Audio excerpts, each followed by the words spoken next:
Hey guys, welcome to the American Business Refurb podcast. My name is Chukwudi Okowa, and we are here in your corner, the small to medium-sized business owner, taking your business in these uncertain times to new exponential growth trajectories. We essentially are here to sing the song of the unsung heroes. You are small to medium-sized business owners who are essentially the heroes of our community, propelling the economies of Western nations everywhere. So guys, we are in your corner, we have got your back, and we're providing you with the data, knowledge, and insight for you to thrive. So today, I wanted to talk about some of the things, some of the murmurings, if you like, that we're seeing out in the inter-ether. It's quite interesting, the news hits that AI is getting, especially in the labor market specifically. I mean, it just seems quite strange. It's almost like the turkey voting for Christmas, right? How all these companies are. I mean, it makes me wonder, who do these companies think are paying the bills, right? Who do these think? I mean, it's other businesses that are buying from businesses, right? It's other people, households that buy. So if we're all going to transition out and go and get AI bots to replace human workers, I mean, what are they expecting AI to pay them? I mean, if you start firing everybody, that means there's less and less jobs out there. Is it just me that thinks that we are turkeys voting for Christmas with this AI stuff? And I'm not necessarily talking from a sort of, Terminator 2 perspective that AI is going to come and destroy and wipe. No, I'm not talking from that perspective. Just from an economic perspective, looking at it, it's like if you start firing masses, like tens of thousands of people from your workforce, what impact do you think that's going to have on the economy, right? Or perhaps, maybe these guys don't care. Maybe for them, it's like, right, as far as I'm concerned, I'm always going to be in a position of privilege, so I don't really need to care about. I just need to fulfill my role.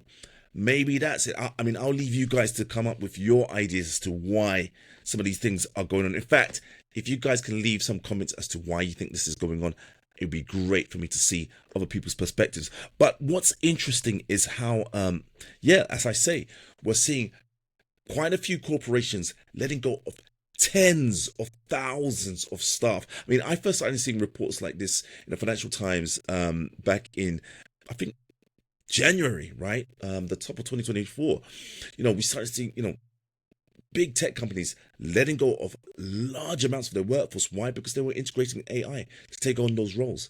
I mean, again, for cost saving efforts, it makes sense, right? I mean, if you're a big corporation spending millions upon millions on your workforce, if you have as a CEO, if you have a fiduciary duty to take care of your shareholders, you're going to do that, right? Because it's incumbent on you to maximize the portfolio of your shareholders, right? So, if that's your main aim, then your employees aren't really gonna come before the shareholders.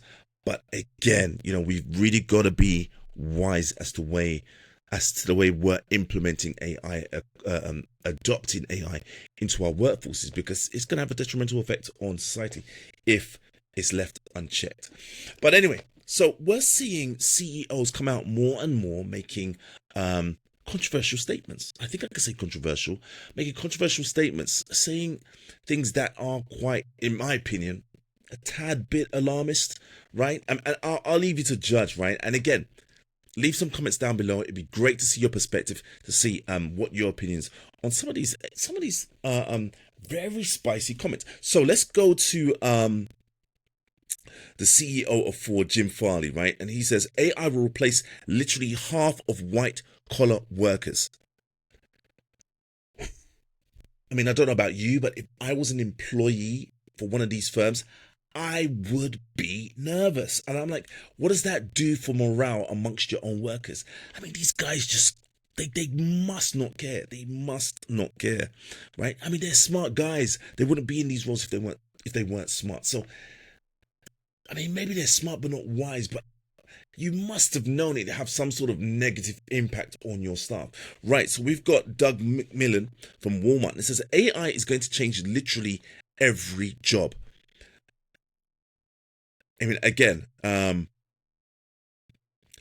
Walmart, I think, are planning to grow their business, right, using technology rather than taking on more staff. And so, if you're going to freeze, right, the amount of people you're employing, and then make statements like AI is going to change literally every job, then um, you might have an issue with staff morale. But again, some people might have the perspective, well, these guys are just stating fact, right? These guys are just, being that beacon, warning everyone, look, massive changes on the way, and you better get ready. So, there is that perspective, right? That's what they're doing. Again, you've got Andy Jassy of Amazon says, we will need fewer people doing some of the jobs that are being done today. This will reduce our total corporate workforce.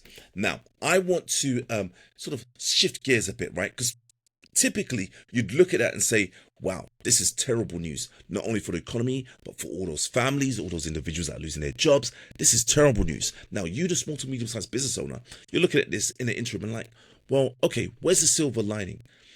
Because this is happening, right?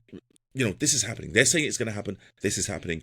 How can I position for this? Where's the silver lining in this, right?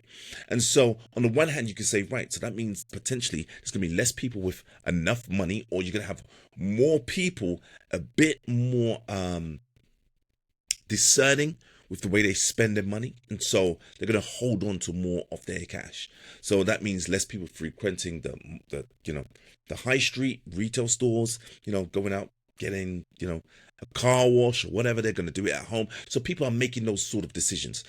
Where's the silver lining? Now, as a small to medium sized business owner, there is significant opportunities, multiple opportunities with this, right? We've got a situation whereby top performers are being let go. Why? Because AI is taking their roles. That means we're in a unique situation whereby top performers will be more happy to work for smaller companies, small to medium-sized business owners. If I'm a small to medium-sized business owner, I want to keep my finger on the pulse of what's going on in the corporate space. Why? Because there's going to be significant talent in the marketplace looking for roles. If I want to scale my business, I'm looking for the guys that are going to take me to the next level, right? If I'm at 1 million, 3 million revenue, I'm looking for the guys that are going to take me to 10 million, right? I'm going to start bringing them in as soon as possible, to help me get my business to where I want it to go. So I think it's incumbent on us, the business owners, to be savvy, to be sharp, to move fast, right? These guys are not going to hang around. Some of them will be looking to make moves abroad to see what positions they can get abroad, right? Some won't have the opportunity to do that, and so they're looking for opportunities here. Of that pool, who can we bring on board? And if you're asking is, well, how am I going to compete with the pay packet of large corporations? And I would just say to that, just recently I was in a Zoom chat with some business owners and in my circle, and one of them was saying how they took on someone from a massive bank, won't name the bank, and they want a pay packet of $800K, like $800,000 a year, right? And for this role, they were offering the business owner was offering 200K, right?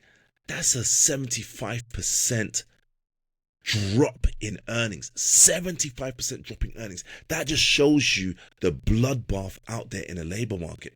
So there is a fantastic opportunities for small to medium-sized businesses to snap up amazing talent, which has been a challenge in a lot of industries for years. There are opportunities. There is a silver lining, right?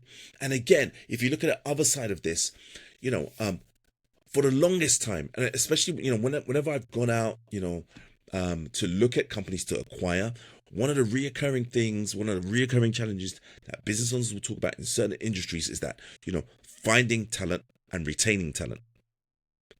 Big issues, right? Now, if we look at the retaining part of this, right, where workforces, have this issue with losing employees every so often, we are now in a scenario. I mean, if you look at this statistically, we're now in a scenario where the labor market, it's not really fluid. It's not really moving and shifting. There's not ebbing and flowing like it used to, right? People changing jobs to another job, finding a new position, this, that. People aren't doing that anymore. Why? Because they're not sure if a new role is going to be there in 6 months due to the advent of AI being onboarded in a lot of companies all over the US. And so we're finding that employees are willing to stay longer in their roles. That says to me, if I lack a capability, I'm going to get my team trained up. I am more confident that I can invest in my team training, because they're not gonna hop and skip off in 2 weeks after they finish training, right? As soon as humanly possible, they're not going to disappear into the ether. There's an opportunity to train our staff and get them applying their new skills within our industry, within our companies for longer. So not only do we have the opportunity to hire great talent from the big corporates, we have the opportunity because of what's going on in the labor market to train up our existing staff very well and be confident in the fact that they're going to hang about for longer as a result of all the we are in uncharted territory on so many different factors, on so many different measures. We are in uncharted territory, right? And so I put it to you that now is the time to seize on those opportunities. Why? Because whatever's coming down the line is coming down the line. And so we have to put on that lens. And again, it's just to encourage you to start looking at things. A lot of the information coming out from the financial news outlets, to look at it with silver lining, because there are amazing opportunities out there. And I want you guys to really not accept, right, the alarmist news that's just being churned out day in, day out to affect the psyche, to affect the spirit of the nation, right? Don't buy into that, right? There is, I often say, if I'm not mistaken, I coined this phrase. If you've heard somebody else coin this phrase, please, by all means, let me know down in the comments. But I often say that opportunity is in the eye of the beholder. And that is a derivative of the saying that beauty is in the eye of the beholder.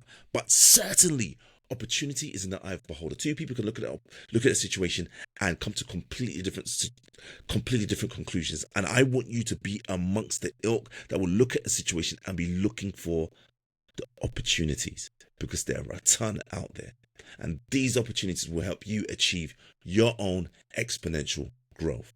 So guys, look, I hope that helps. I hope that helps you start looking at things a bit differently and looking for, encourages you to look for the silver lining in the information and news that's coming out day in, day out, that really typically is aimed at is colored in a sort of negative light. But there are hidden gems. There are diamonds in the rough that, if we're sensitive to, if we're attuned to, if we're on that wavelength, can pick up on and seize, right? So guys, look, I hope that helps. I hope that's encouraged you. And we've been ABR. You've been fantastic. We will see you on the next one. Take care.